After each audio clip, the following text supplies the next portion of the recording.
All right. Happy Tuesday. Happy Tuesday, everybody. Sometimes I always recall that line in the what was it movie? The Prophecy. The Prophecy was a movie I liked very much when it came out mid 90s. And there was a line towards the beginning, that most people lose faith because they haven't seen something or seen enough, and he lost faith because he's seen too much. Something of that. Something of that. And I thought about this only because, sometimes I have struggled to plan these streams because I'm not sure what to talk about. And other times I feel like I've got too much and I just can't decide what to talk about. This is one of those situations. Obviously, I chose to talk about my game session last night, though there really wasn't much actual gaming that took place because it happened. I haven't had a gaming session since June due to scheduling difficulties. Everybody off. Yeah, we've had some scheduling problems before. It's been kind of a recurring theme with this group. And then summer just caused everything to go haywire. So I think after trying for maybe most of July to schedule stuff and it falling apart, then we decided, hey, look, let's just and people starting to look at their Augusts, and August was not going to be really good for anybody, or just not a lot of overlapping availability. That we said, hey, let's just put it on hold. I think we might even have tried to schedule a couple of games in August, and it just wasn't going to happen. So we decided to put on a hold, and last night was our comeback game. So we'd been off 2 months, plus minus a couple of days. I think our last game was maybe on June 26th or something like that. So a good stretch of time.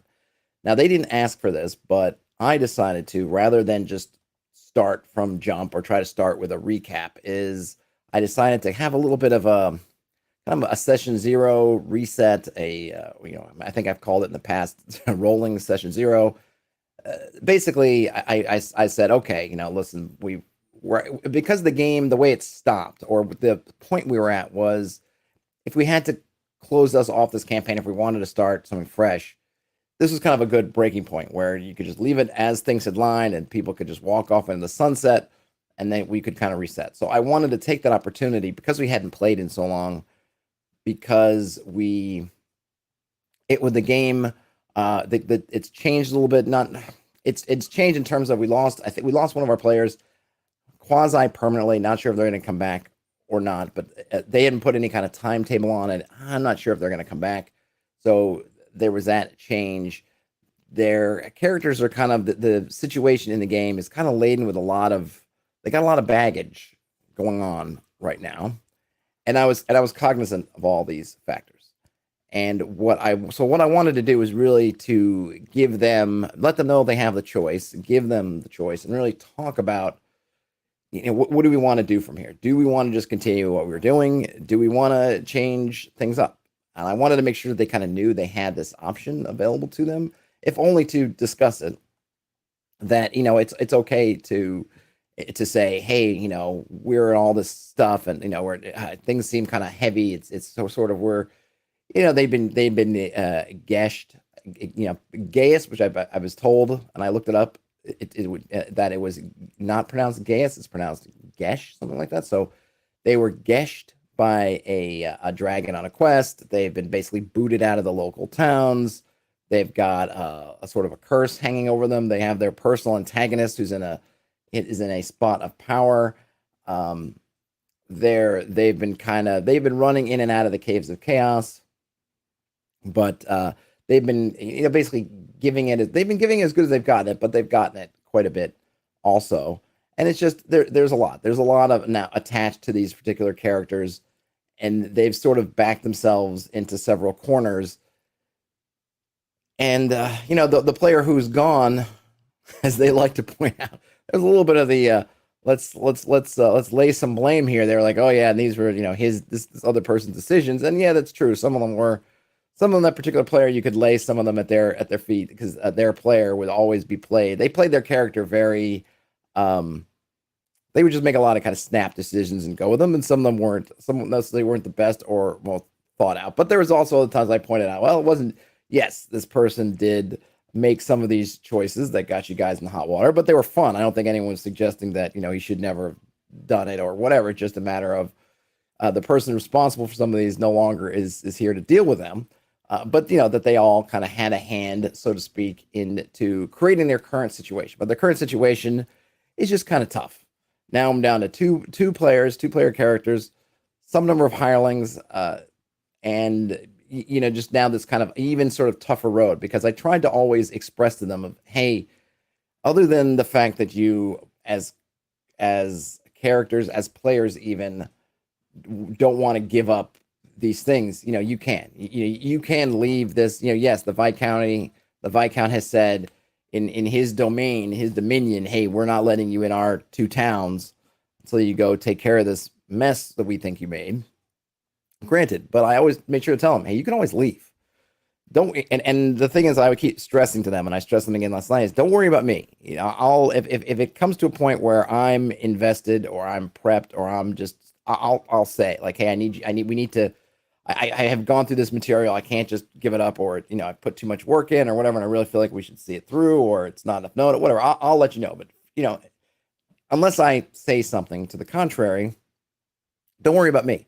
Don't say, oh, we have to do this because of Todd. Oh, we have to do this because of that. Like, I'm good. I don't care. So whether we start off with some new people, and I said, look, I said we wouldn't be starting off a whole new campaign world.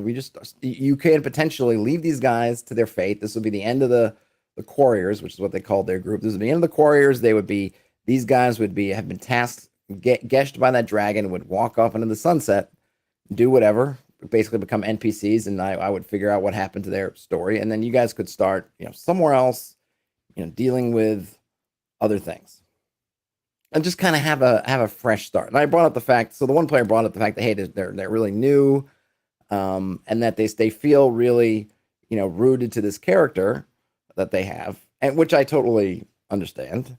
But I also made the point of, well, the other thing is you get to kind of break free a little bit of mistakes that you made. And I don't mean mistakes in terms of what the character is, what you did, but oftentimes when you come into a game, especially maybe a game like mine, and I'm not saying I kind of run a special game or anything, but a game in which your choices are going to matter a lot in terms of, you do this and the consequences are going to bubble up.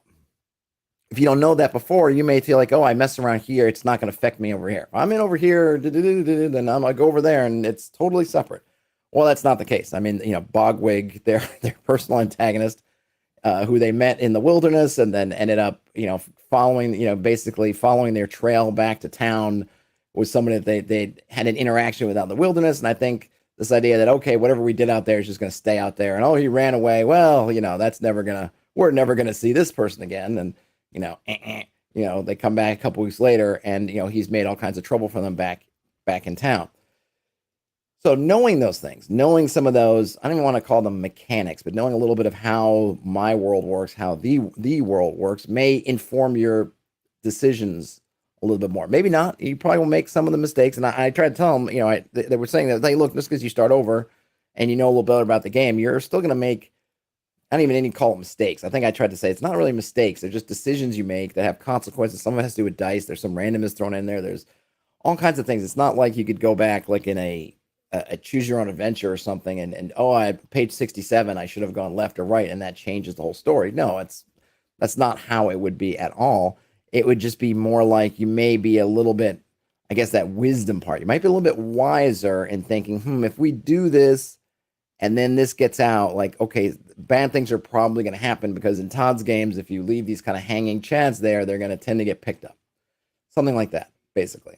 And that having that knowledge, you could kind of have a little bit of a fresh start. And so there was a lot of discussion over, do they want a fresh start? What would that fresh start look like? There was, and we the other thing we talked about, which I think was good. I've mentioned this about here, and I have to remember there's some supplement we looked at that had this set of kind of character-driven goals. We had something that I think I've mentioned it in other things. It's been a little bit of a struggle because my group, they're not super into dungeon delving, and I don't even want to say they're not super into it. There's a lot that they're interested in, and only some of those interests intersect with dungeon delving. And then when they're dungeon delving, they haven't been, for various reasons, the most efficient dungeon delvers. Some of that's just plain luck, right? You go into the room, you don't see the thing, or you just don't go in that room at all. You know, if you have your treasure and you've scattered it about the dungeon, and there are 8 doors in a hallway, and behind some doors are this, some doors are that, and some doors are empty. If you don't hit all the doors, right, you may get lucky and you hit most of them which have the good stuff in it, and then you're able to find all that. Or you may hit the ones that don't, or just have the monster, or just have the trap, or however your setup is. And they've had some of it's just been kind of bad luck, or just that they haven't been able to go in repeat. They're the first dungeon, the initial dungeon. They really, the one player who preceded this current group went in there once with another player, and then with this current group they went back a second time, but they didn't really have those repeated trips that I think so benefit your kind of old school OSR dungeon, in terms of being able to kind of get to the bottom and get and sort of pull out, as extract all that treasure. You only go through once. Yeah, you're going to hit some doors, things are going to happen, encounters going to happen, you're going to whatever, and then you're going to come out of it.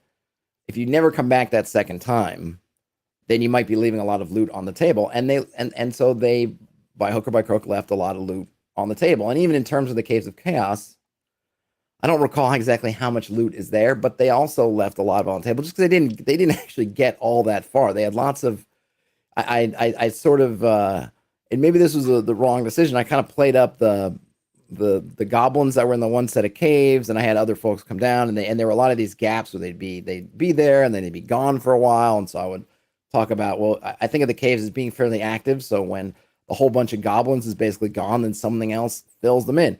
So they didn't really get to explore that much. They were kind of going through, for a large part, the same spaces multiple times.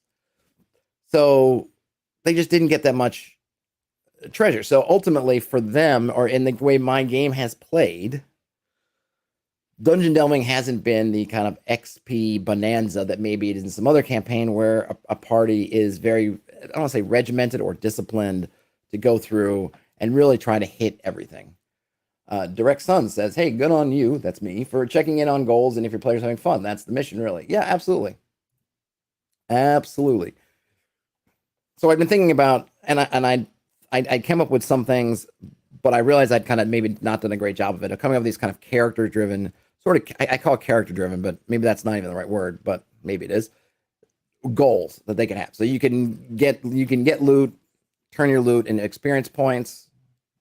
Great, that's wonderful. But I wanted to have some other, basically what I wanted to do was have some other, if we have here the underworld, our dungeon part of how you get loot, I have kind of an exploration thing where you go into hexes you haven't been before, and things like that, and you can get some loot and do some discoveries. You can get some XP there. Could we have, so if you think about, okay, we've got these kind of I guess they're both sort of exploration pillars. We've got rewards for exploration pillar, maybe, how we're going to look at it. We don't really have any social thing. We don't have anything else. It's really all about, the rules is written. You're kind of, the dungeon's where it's at. Yeah, you can get a pittance for killing monsters, but basically you got to get loot. So I wanted to come up with some other stuff for them to do. And so we also talked at length about that, where I was trying to kind of restate what we talked about before about that, see kind of how they were feeling about it. I wanted to make sure that they didn't feel like, because I think I started hearing them say things like, oh, we should have gone in here to do this, or if we want to gain levels, which of course everybody wants to gain levels, part of the gaming part, we need to kind of ditch these other things and just head into the dungeons and just do that. And I didn't want that to be, I wanted to make sure that that's not what I'm looking for. I'm not looking for them to say, we need to do this to level up. I want the characters to follow their own paths, and I want there to be things that you can do in any of those paths that will level you up. And maybe that's the one weakness I think of, maybe just a pure gold for XP kind of system. Though I've always said you can always add to it, right? But that, it does involve you going to get the gold. And if you're not interested in getting the gold, or you're getting gold through other means, and lots of campaigns have, you're on the payroll of so-and-so, you're in the army, you're in these other things, where the getting gold part is kind of put to the side, then thinking about, well, what else can we do that's not, I don't want milestones, because I want them to be able to look at it. That's the thing, what I like about some kind of goals that they've set, is they get to look at it and they get to say, this is what I want to do, and not some magic moment I wave my hand and go, well, you did this thing I wanted you to do, so now you level up. Drexen says, I remember one game where we got the side quest as a result of actions of one player, and it wasn't very interesting to me. I kept trying to find ways to get around the contract that had been signed. The group just wound up going with the side quest since it was the path of least resistance. Yeah, I mean, and I know, and yeah, and I don't want people then to feel like, oh, we got to do this because we got to do this. Like, I don't want that to be the thing. And I've mentioned with the XP stuff. And hold on for a second, I'm going to open this Spindrift Raspberry Lime for the working man. I didn't want them to feel like they were doing stuff just for the meta value of it. Well, I don't really want to go in that dungeon, but I need to get to level 3, so I got to go in the dungeon. And there are other things I could do, right? I could put, I mean, and think here's the thing where there's so many things you could do. Even if you wanted to keep that pure or mostly pure, just XP for gold, is yeah, I could put kind of loot caches out in the wilderness. I could accentuate or really get into animal or creature layers that might have loot in it, and so on and so forth. But I don't know. These guys probably aren't interested in that either. They're interested in a lot of the political stuff. One of the things that we talked about when we set up the campaign to begin with, one of the influences was they wanted kind of a lot of political scheming and that sort of thing. So I want them to engage with those things, especially if that's what they want to, and find ways to, in a sense, monetize it, mechanize it for them without it being something like milestones, which, like I said, I don't like. So we didn't decide what those things were, but I did reiterate that that I do want to continue with that, and there will still be XP for gold and opportunities to go that way, but we'll have some other things. And there was, I might have mentioned it before already, but there was a supplement we covered on the channel a while back that had a pretty good just list. They were pretty generic, but it was a great list, and I wanted to go and dig that up because I thought it might be a good starting point to discuss things with the players. They had like a list of a page of just do these things. Some of them were big, some of them were fairly small, but you can only do one of them once thing, so that it kind of balanced that out. I thought that might be a good starting point to maybe not just give them that whole page, but come up with some. Because I think my original idea was that when you level, you could kind of pick some goals, and that way we could kind of discuss them, and they could kind of fit in with what's happening, so they're not totally divorced. Like, I don't want it to be, well, find my long lost sister. It's like, well, your long lost sister has nothing to do with what we're doing. That's probably not a good goal. And the other thing I didn't want it to be a compounded goal with gold. If the goal of what you're trying to do is like, I want to buy a castle, but buying a castle takes X amount of money, you're going to be getting X amount of money anyway, because if you're doing, XP for treasure, then just amassing the treasure to buy the castle, you're getting XP for. So it's kind of a little bit of a double dip of, well, I can get all this XP for this gold that I need, and then I'm going to spend the gold to get my castle, and then I'm going to get another bunch of XP.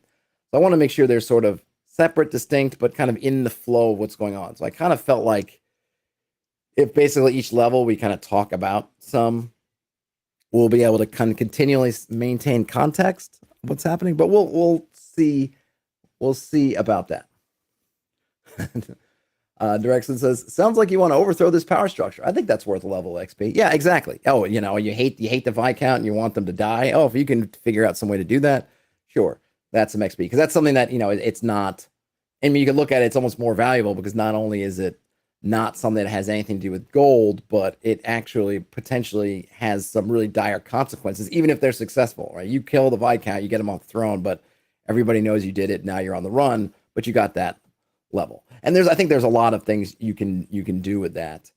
We haven't figured out the particulars, but I did want to restate with them that this was something that we could work on, because as we were talking about, I think they felt a little bit like, not necessarily trapped or anything like that, but maybe a little bit that there was, and they weren't even frustrated is the word I want to use, but they weren't frustrated with me.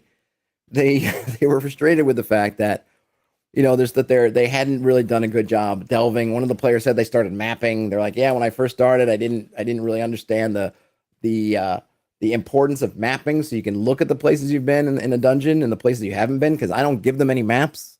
I mean, even when they're backing out of a place, I make them describe it. Okay, you've gone in 8 rooms, had a fight, now you're trying to get out. I go back and say, okay, now you came in through the door was east when you came in. Now you're looking to your west. You went I forced them to go through it. So them having maps is not only useful for finding out places you haven't been to yet, but can even be necessary, because I'm not above, and I think they did at one point get lost trying to get back out. That they almost, like, they got kind of turned around, and then they sort of found their way again. And then, of course, I appreciate the fact that I didn't tell them the map. I didn't say they had to map, but just when they would say, hey, is there a map? I would say, is there? Is someone make? Are you making one? Because if you're making one, then you've got one. If you're not making one, then you don't got one, kind of thing. And they took up the challenge, which I think is another nice thing of playing with players that are kind of new, don't have a whole bunch of preconceptions over what things should be, what tools they should be given, or what leeways. Because I could see somebody who had been in a bunch of games saying like, well, my other GMs, they just put it on roll 20 or they did it or they did it. And I'm like, well, that's not these games. But this guy he has no conception of what this game is. He's going to go into other games years from now, and he'll be probably doing stuff like mapping, and probably other people be looking at him like he's got three heads, and he'll say, well, that's the way I had to do it. And in the first game I was in, we learned a lot by mapping, so I always map now, which is maybe it's a little, maybe I can say I did some good with that. We'll see. We talked a lot about the just going back and forth on the kind of pros and cons of, do we start over? And I let them know, and there was some question of, well, what does it mean? I said, we're going to start in the same world as, well, I'm not going to do a whole new campaign world. I mean, and if everybody hated this campaign world, I might say, okay, well, let's start over. But I think they're digging it. So I was like, we're not going to start in a whole new world, but you'll be in a different area. And they were a little bit intrigued by that, because they haven't seen much of the world, because all their intrigues have really happened right around them. I think I've mentioned before, depending on how you draw the hex map, just a couple of hexes around, they're kind of been in just here for the dungeons here, there's other things here, the towns are here, so they're just kind of moving around. They're not haven't gone over a whole bunch of space. I mean, they have not traveled much at all in terms of the geography. There's a little kind of starter map that I gave them, just to give them an idea of the kind of surround areas that they're familiar with, and they really haven't gone outside that much at all. So there's lots of world, tons of world for them to go out. And I think I know for a little bit at least, they were kind of tempted by just that. Oh, we'll get to see some new things, and they were interested in what would happen with these places, and there were questions about, well, if what kind of meta knowledge. And I said, don't worry about the meta stuff. So I'm not going to put you, because I think that's part of it. I said, they were like, well, but we kind of know about these things, but then our characters. I said, don't worry about it. You're new. What if you have new characters? They're going to be doing their own stuff. They're not. This stuff's not really going to come up. And if I said, if out of the blue you started yelling at people about these things that your characters don't know about, then I might say, okay, it's probably not appropriate. Or if you decided to run over and we're over here, but suddenly we're going to go to Knobs Hill to deal with this other thing, I might say, well, why are you guys doing that kind of thing? But don't worry about it. If it came down to, oh, we've gone in the dungeon already and we kind of know it, even though these characters don't know it. They didn't say that one, but I was just thinking, like, don't, I'll take care of that stuff. If you go down with your old maps thinking like, oh, now we got this thing solved, not that their maps go very deep. Their maps in the Cave of Chaos probably encompass just, I don't know, not very many rooms at all. So even if they're like, oh, we know these 8 rooms in the Caves of Chaos, I'm like, yeah, okay, go for it. That knowledge was hard won. So I salute you. And then when you go to that room 9 that you don't know about, then all the fun can begin. They were tempted. They were tempted by the prospect. And I think they appreciated, I don't know. I mean, I think I appreciated having the discussion. I think they appreciated. I didn't ask them like, well, was this good for you or not? But I think that they, even though that it meant that we basically didn't do any gaming on our game night, except for the very end, we just did a couple minutes of kind of bookkeeping stuff.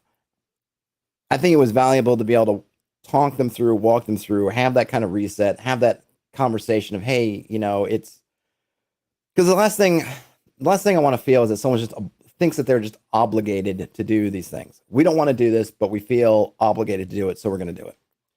I don't want that to be the vibe of the game, And I think to Direct Son's point earlier about, okay, well, this person's got their own personal side quest that now we have to all do, and we're all going to do it, but maybe we're doing it grudgingly. Like, I don't really like that. I think that's part of why, just to go on a little side thing, why I'm not the huge backstory person, because when you get in those things where you're, because a lot of backstories are written less for why your character is the way they are than for these goals to go back and fill. Okay, my family, I was kidnapped on, my goal is to find my sister and whatever. And it's like, that's kind of your backstory, but it's also kind of these future goals that you just set, but these goals have nothing to do with whatever the campaign's about. You're playing, the Lord of the Rings. So your goal is to get the ring to Mount Doom, but then you've also got this this thing you've set up where you need to go into Mirkwood to find your lost sister, and it's like, what are these?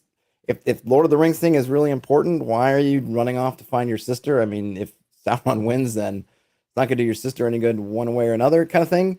And then if everyone else is not in on it, then why? And yeah, I know GMs I'm sure do amazing jobs with figuring out how to make all this stuff work together, and they'll figure out that this sister is also involved with this other player character's thing, or they take place in the same town, or the same bad guys involved with everything. And yeah, you can create all kinds of interesting knots of threads trying to weave all that stuff together.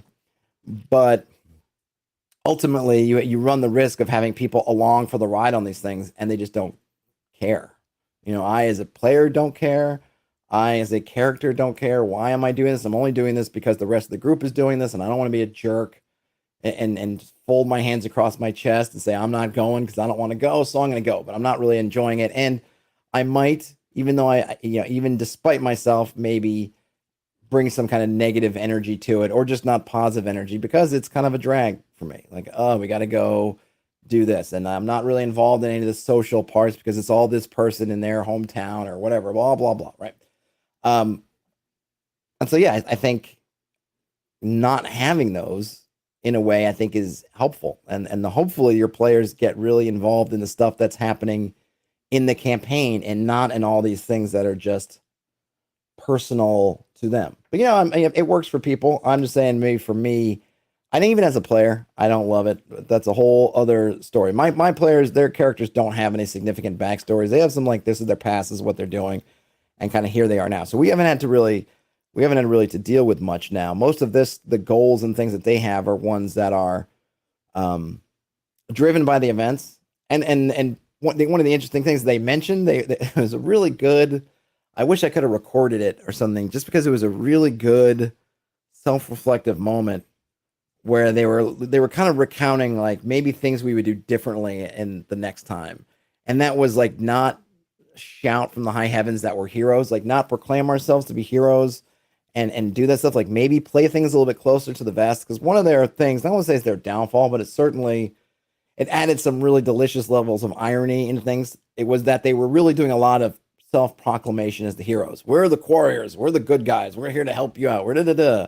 And then when things would go kind of sour, or they would maybe intentionally or not cut a corner, or try to enslave some poor itinerant traveler on the road, or something that was not heroic, or at least could be spun as kind of unheroic, they'd get caught with having to deal with basically these blowbacks of like these heroes but maybe they're not really heroic, and like, what are they doing? And when they goof up, it was kind of like everybody, one of the things is that they had with Bogwig is this guy who it was a wilderness encounter of a single magic user, totally a random encounter. I went and I pulled up a name, and the name I got was Bogwig. So Bogwig was there, and he was like scrounging around in the dirt. There was kind of like, there was a surprise rolls, which they both goofed. So it was one of those things where it was mutual surprise. They were on horseback. He was in the bushes. He kind of jumped out, kind of spooked the horse a little bit. Nothing bad happened. He looked grimy. I played him like he just might be insane. And he still might be insane. But he's kind of a little bit loopy. And it could have just been there. They could have just left it alone, right? Oh, sorry, my good man. I hope you saying he was trying to find a spell book or something. He was babbling about all kinds of stuff. I think I totally anticipated that they were going to have this encounter, and all right, they'll go on their way. I just went through with it because it came up on the dice. Thought it might be fun and see what happens. Well, and this is this is why you roll for encounters and follow through, because what they decided to do instead was basically keel haul them and make them a not so honor, forcibly make them one of the couriers and drag him along with them, which they did. And of course, Bogwig is irritated and he's getting angry and he's frustrated, and but all the time they're trying to kind of pitch him on like, oh, you could be one of the couriers, right? They're telling the couriers, you could, we're the couriers and you're going to help us and you're going to be a courier and all stuff. And so when Bogwig escapes, kind of like with Gollum, like he just knows a couple of things, but one of them is the couriers. So he wanders back to the nearest town, and it so happened that the party had left one of their guys in the nearest town to basically promote themselves. So the guys in the town to promote the couriers, they had basically set this guy up like he was a bard, or not even know if a bard, but just someone to stand in the town square and proclaim all the goodness about the couriers. So I'm like, okay. So a couple days later, Bogwig rolls in this town, and he's still just, it's like all he can remember. He's seeing red is that the Warriors did this to him, and he's gonna, he wants to get back at them. And then here's a guy talking about the Warriors and that they're from the other town, and he should go there and all this stuff. And of course, so they just left this big, big arrow leading from this nothing encounter in the woods to back to their hometown. And of course, Bogwig gets back there and starts causing all kinds of mischief that they're still dealing with. And they recognize that part of the whole thing was that they were proclaiming themselves loudly. They were kind of trying to be their own minstrels or be their own hype crew. And maybe if they had just played things a little bit closer, they could be more kind of undercover. Because once you start, you're going around coming through the town square with trumpets and banners that you're the Warriors, people are going to kind of remember you. So that if you're trying to do something like sneak back into town or just not be noticed or anything, kind of hard when you've been sitting there calling everybody's attention to the fact that you're the Warriors. And then when things go bad, people tend to resent the fact that you feel like much more of a fraud if you were playing yourself as a hero, and the party then the people become convinced that you're not heroic, whether it's true or not. Doesn't even matter. The fact is that this perception of you guys were out here touting your goodness and you're out there waylaying travelers in the wilds seems rather sinister. And they recognize that, and they said something about maybe next time we would not be so loud. I think the other player said, yeah, that it was like they were trying to tell them all the answers, but nobody wanted to listen. And I did have to insert the fact that they didn't have all the answers, right? They're trying to tell like the partial answers. It's like they're playing Clue, and they're able to say that the crime took place in the conservatory, or look, they used the noose, but they didn't have the whole. They don't have the whole puzzle. They can't tell everything. They only had partial information, and they were trying to sell it like maybe it was. I think one of the things they would try to kind of sell information like they had more than they did, or that it was of more import. And I think they expected people to think it had more import than it did. So they do a lot of this stuff, and I think they're looking at it like, yeah, maybe we should not do so much of that next time. So it was really good. So that was kind of like this is what you've actually, like one of our longer sessions. I want to say we had talked it out for probably different aspects of this whole thing for maybe around 2 hours, give or take. And I really wasn't sure which way they were going to lean finally. Are we going to kind of pull the reset and send those guys off into the sunset? Or are we going to keep going with what we do? And I went and part of it was I got to reiterate, here are your circumstances. You've been gashed by the dragon. And I said, first, and this is the first time you've really had no choice. So before, they felt obligated to do things, but it was their own obligations. They felt they had this thing because they really do feel like, hey, we're heroes. We want to do heroic things. We can't let this lie. We can't let our good names be besmirched. We don't want these people to think that we're villains. We got to fix this. Like that was their motivation, which is great, but they could always give that up at any time. Now I said, you've been gashed by the dragon. You can't give up at any time. You have to keep pushing towards this goal or figuring out how to get out from under this gash while still pushing towards your goal. So I went through and try to explain at least my idea about how this kind of geshing works. And I might actually change it. I kind of based it off the spell, but now I think I might do something a little different with it. I don't know. And I'm not even sure what I would allow them to get rid of. It would remove curse work. Maybe. I'm not sure. I'm not sure how I want it to go, but I left open the options. Hey, you may be able to figure out another way to get out from under this. You may be able to do that, but you're going to have to figure that out, and you're going to have to be kind of slick about it because you're going to have to be working towards your goal. I kind of made it in my mind anyway. The idea for me was that you almost have to convince yourself that it's a necessity. Like you couldn't, I think the example I gave to them, because at one point they're like, well, can we go back to the caves one more time before we go here? And I have to say, well, why?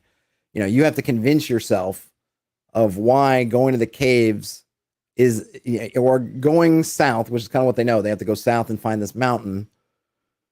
How does going to the caves, which isn't south and doesn't impede their way south, how does that, help them?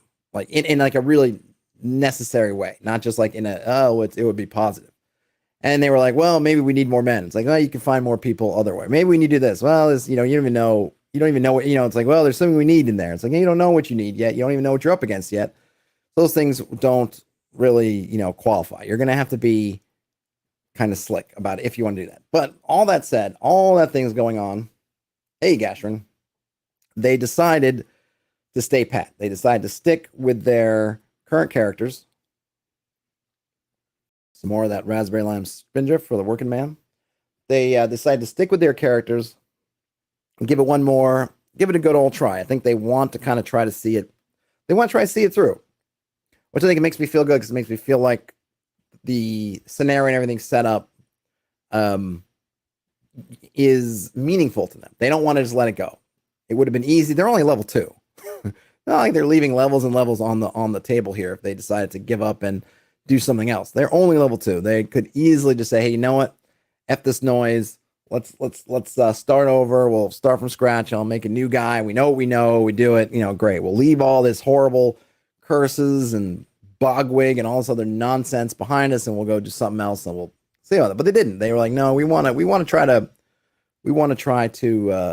work this out." So I said, "Okay." So that was like, hey, fine with me, and less work because I don't have to. Because I was told them, we could have different classes. You could, if you wanted to play something else. You kind of walk through that element too of sort of what it would look like if you started over in terms of I've been kind of making classes ad hoc as we go.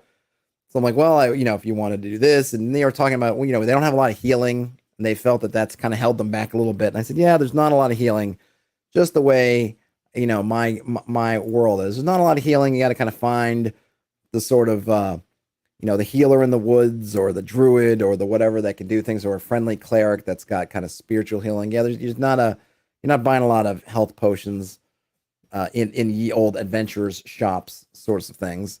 So that kind of came up a little bit, but they ended up deciding to stick. So at that point, we didn't have very much left, but they wanted to get something done. So we kind of set up, and then they regret reminding me that I wanted to roll for their hirelings because they only the 2-player characters and one other NPC were geshed.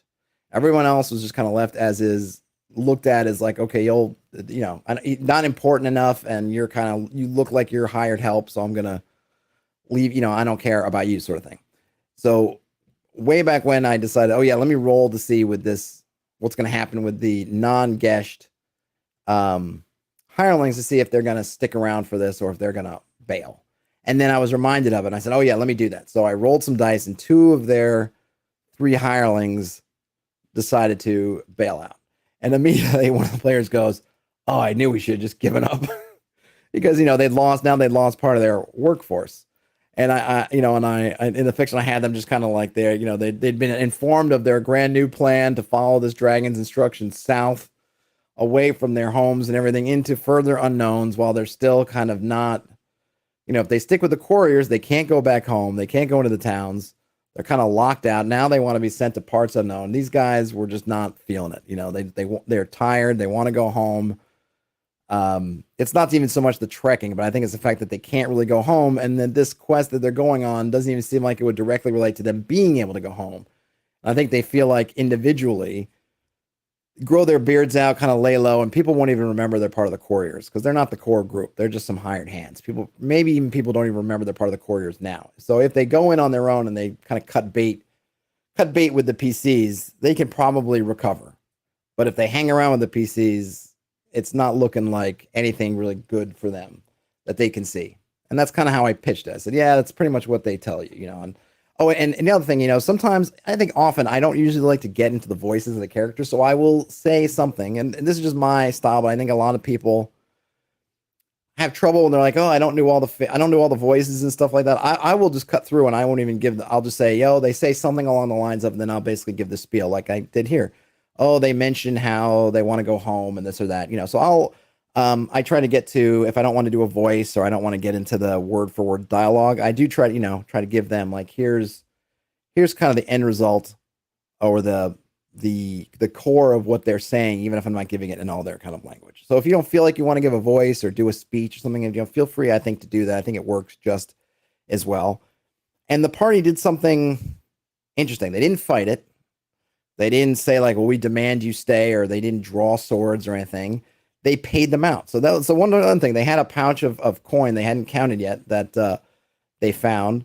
It ended up being 5,000 silver in there. So they paid out each person's share, and then and this is one of the things that of the things that I can't believe I didn't think about before, or in terms of being a tool in the disposal. Where's Brian Smith for the verisimilitude drinking game? A tool that they hadn't really thought about. I hadn't thought about it, but it thought about it. They thought about it in this moment of, hey, so they were going to leave. Then they brought them back. They paid them out. And then one of the players said, hey, I have pen and paper. Can I write some letters for you to take home? And take home for us and deliver. And all of a sudden I was just like, oh my gosh. It was like my mind blew my mind, because what a resource that is. The whole time thinking about, well, we can't get home, so we can't talk to these guys who are in the town because we can't get in the town. Never occurred to them before. Never occurred to me before that they could write them a letter and try to have a letter snuck into them somehow, give them instructions. I mean, it makes complete sense. Oftentimes you have operatives, spies, whatever, people who are doing things not, somewhere maybe they're not supposed to be, or they're whatever, and you send them a letter. Hey, do this. And all of a sudden I was like, oh my gosh, they have ways to communicate with their guys. They don't have to think of those guys as being dead. They can totally think of those guys and say, we can send them a letter. We can give them some operating instructions. Maybe if we're lucky and we send these guys with a letter and some cash, the cash will actually make it to the letter guys. We can do this. Like, wow, like that's a real something we can do. And so we spent the last bit of the game writing up letters. So they wrote up a few. And at first I said, you know what? They'll take one letter each. And then I said, nah, you know what? If you got pens and paper, they'll take as many. They feel good about you paying them off, letting them go, good about going home. So they'll deliver some letters. And then they spent the rest of the night, because they were like, well, could we do this later or whatever? I said, no, you should probably do it now, because I thought it was, in my mind, I was like, this is a really important tool. I don't think they recognize how much they could get done with these letters, because they have an alchemist, they have a wizard who are working with them, like a kind of scholarly wizardy type in the town. If they told them about this Gesh thing they're under, I was often referring to it as a glamour, then maybe that person could research how to get out from under it. Like, they have a tool here. It's like, if you do this right, you could set in motion that research you need. You could, like, there's an interesting wrinkle which they actually figured out. I was like, well, how would they get letters back? And I said, well, they know they're going south. So if they tell the people they're going to send this to this town that's south, like, we're going south, send it to the first town south and we'll try to get it. That would probably work. And they did come up with that. So that was good. Hold on one sec. I gotta jump off for just a second. So I'm not sure how this will work, but I need to. Do I have a? Hold on. I don't think I've ever set up a be right back kind of thing here. So let me just hit this, and I will be back in a moment. Hold down the fort for me. Sorry to just jump out like that, but I just got to do one thing quick. So give me 5, and I'll be right back.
Whoop, whoop, whoop.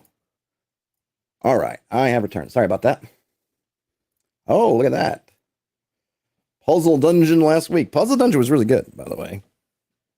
Go buy it. Check out my read along of it. Oh, so what was I saying? Oh, yeah. So the last 20 minutes of the session was essentially them writing up these letters. And I had mentioned that I thought that the letters were a really good opportunity for them to engage some of their resources. And I don't know why I never thought of this before. I mean, the funny thing is the whole original story of the one character who's been there the longest was that they worked in the messenger service for the Viscount. So it should have been like all of us should have been, at least the two of us should have been thinking more about, oh yeah, hey, they could give messages back for it, but we hadn't really discussed it or thought about it. It hadn't come to their mind. It's one of those things I think that just reminds me often how, as players and GMs, we can put ourselves in little traps that we aren't really there, little kind of corners. While I think they had kind of written off all these kind of resources they had in the towns because they couldn't get into the towns. And I remember thinking to myself, it's not that you can't get in. You've been told not to go. And the guards will stop you and potentially punish you if you try to go in. But that doesn't mean you can't try to go in. You sneak over the walls, going through the sewers, doing it at night, whatever. Even on top of it, though, this isn't even them going in. This is just them passing letters along and then engaging their resources from a distance. And I didn't even really consider it. But then as soon as it came on, I was like, oh, this is amazing. This gives them some options that none of us had really factored in that they had if they take advantage of them. Unfortunately, well, not unfortunately, well, they didn't. So they're going to have opportunities because I'm definitely going to, I'll roll some dice and see how effective they are, but I think they are going to be able to access some of their resources, get some things done, and maybe some of these ideas will percolate that didn't come up in the moment yesterday. Like, oh, hey, by the way, we have a scholar there. Maybe they know about this kind of whatever curse we're under. They were playing it very coy in their letters, and I think they were treating it like they were, like you're sending it through the prison mail service where every letter is going to be opened and read. So they were very cagey about specifying anything. When the reality is that the Viscount, one, is not really looking for letters anyway. Two, it's not like you're even sending them in the postal service. Something where someone's going to write it, hand to someone. Maybe they'll hand it to an intermediary if they need to, but it's not going through some kind of centralized distribution, and they're not reading all the mail.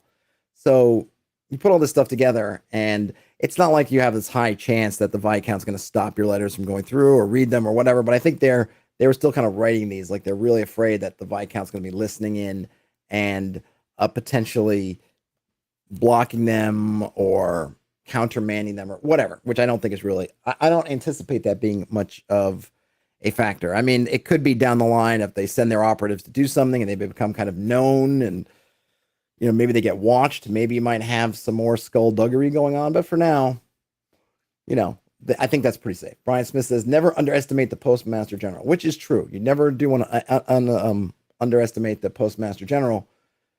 They're not paying attention. And this is more like the handing it to a guy to hand to a guy as opposed to putting in the post. Anyway, but now they have this option. Hopefully they'll use it. Hopefully they'll see the real power that it has because it gives them a lot of things that they could still do even though they can't get, home again, so to speak. And I told them they wrote 2 letters. They ended up writing 3, I think. I said, you can write some more if you have the paper and the pens, which they do, the quills and ink, then they can write up more. So they could try to get stuff going on. And I think they're excited to be moving south, seeing some new things, which I think is what we talked about when we had that last session where this whole thing started with them, that they were kind of excited. I think that they were being worn down by the Caves of Chaos, which I can appreciate. So they are ready for something new, but they weren't ready to give up on their guys entirely. They still want the Quarriors. They feel like the Quarriors have another run in them to try to get things right. So they're going to try to do it. And, I appreciate that.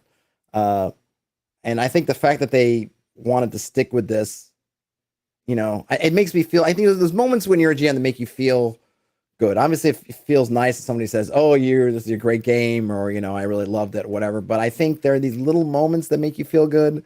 And I think for me, it's these moments where I see that the party really wants to engage. Like they have a chance to just, as I reiterated, you guys are in a tough spot. You have a lot of things are kind of arrayed against you. So the fact that you want to do it as opposed to going like, lets me know that they feel like they have some stake in what's going on. And then one of the other funny things one of the players said was that, like, well, they haven't really done anything. Like, nobody, the Warriors, they haven't really done anything, and they haven't kind of proven themselves. They haven't. I forget what exact word he used, but I said, you know what? No, the name the Warriors doesn't ring out in the cosmos, but in this little area, in this Vi County, everybody knows who the Warriors are because in one way or another, all the great goings on or any kind of notable goings on for the past spring in this place, the Warriors have been involved one way or another. The Warriors go down into a dungeon. Suddenly, as this sort of mechanically whatever thing, the monstrosity comes out and wrecks part of the town. Well, they might not know it, but the Warriors had something to do with that. These wolf people, these kind of lycanthropes, move into the area and cause problems. Well, the Warriors touched that also. Oh, and then when the town seemed to not be able to get any kind of victories against the wolf people, who shows up with a theoretical or supposed wolf people victory? The Warriors. Who the Bogwig and his rise and fall is totally tied to the Warriors. So even though the Warriors may not be known in the world, in this little corner of the world, they are super well known. That they have definitely, in many, many ways, made their mark. And part of it is their own doing because they've been, like I mentioned before, they've been advertising themselves. They've been marketing themselves as the Warriors. So they have this name, and it has rung out. And when the great sages start writing about the goings of the age in this particular Vi County, the Vi County will be intertwined forever with the exploits of these proud these Warriors, and they're ready to give it another go. And I think that's pretty much. I mean, we planned a game for next week, so hopefully we'll get back on a mostly weekly cadence. I told them to think about some other letters to write, and I'll have another chance to write some other letters. I really want them to take advantage of this.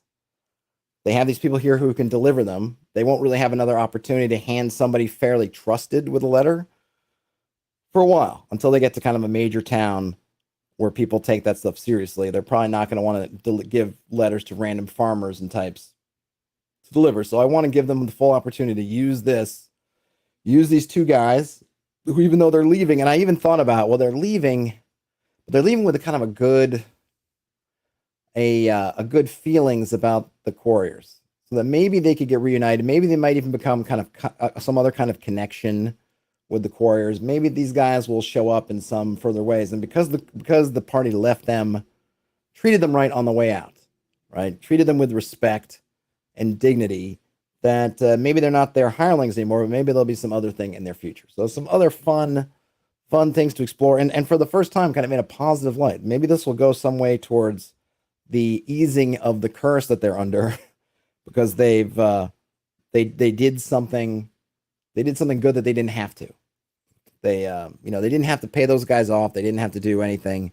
They could have tried to pull rank or just try to do something to plead with them to stay or threaten them or anything. They didn't do any of that. They said, all right, you're going, you've done well. I think they did pitch them a little bit of, hey, can you go in, and when you're back there, can you just kind of keep positive feelings of the Warriors alive? So, they did have that pitch, but it was mostly not a self-serving sort of thing. So I think there'll be some rewards for that positive behavior. But that was the game. So it was like one of our longest sessions that we've had in I don't know how long. And we didn't do any gaming. It was basically kind of a whole, I guess practicing what I preach. I've said that I really feel like people should have, rolling session zeros and kind of resets and rethinks and everything. And we did that. And I think especially it's important. These guys, I knew one of the guys beforehand, and the other guy I've only known through the game. He was recruited into the game by the other guy. So I don't know them. So they're not people, like if I was playing with friends for years and years and years and we know everybody, some of the stuff we don't have to really, might not really need to go over formally in a session because we know everybody. We'd probably be seeing each other a lot. I used to hang out with the same kind of group that was my gaming group for a long time until I moved away, basically. So there would never be a case of having to find moments to talk about the game because we'd be talking about the game when we're at the bar. We'd be talking about the game when we're over at somebody's house, or if it's just us and some other, different venue we'd be talking about the game. So we had no lack of opportunities, just casually or formally, to talk about the game. But in this case, I really only talk to these guys on the game nights, maybe a couple of messages about scheduling in between, but we don't really get any chatter. They don't live. When we started, we all lived kind of in the same area, but COVID kind of broke out. But now one of them's moved away.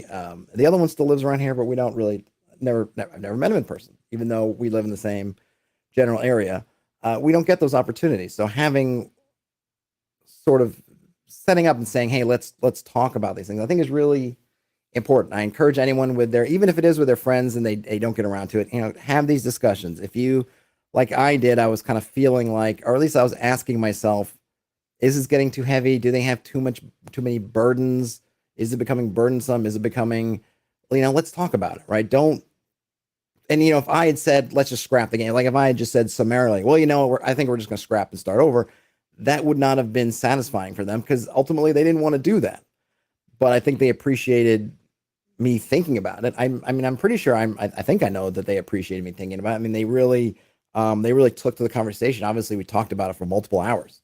So it's clearly something that, even though they may not have had it first and foremost in their minds, it kind of struck at least a nerve or something with them to at least talk it out. So I'm glad we did.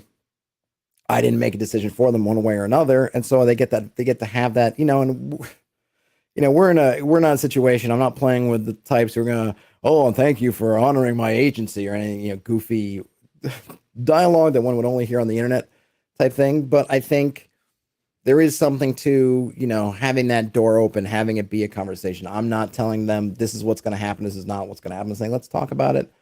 Let's talk about it together. And I just reiterated, which is true, I'm happy with whatever we do. I like to play. I like to run the game. I don't care. I think at one point I said, because they were like, you really don't care what we do? And I said, look, you guys go north, south, east, west. It's all the same to me in terms of my enjoyment. I will find things. I think that part of that old saying of like, well, the GM has the whole world. I mean, that's true. I got the whole world.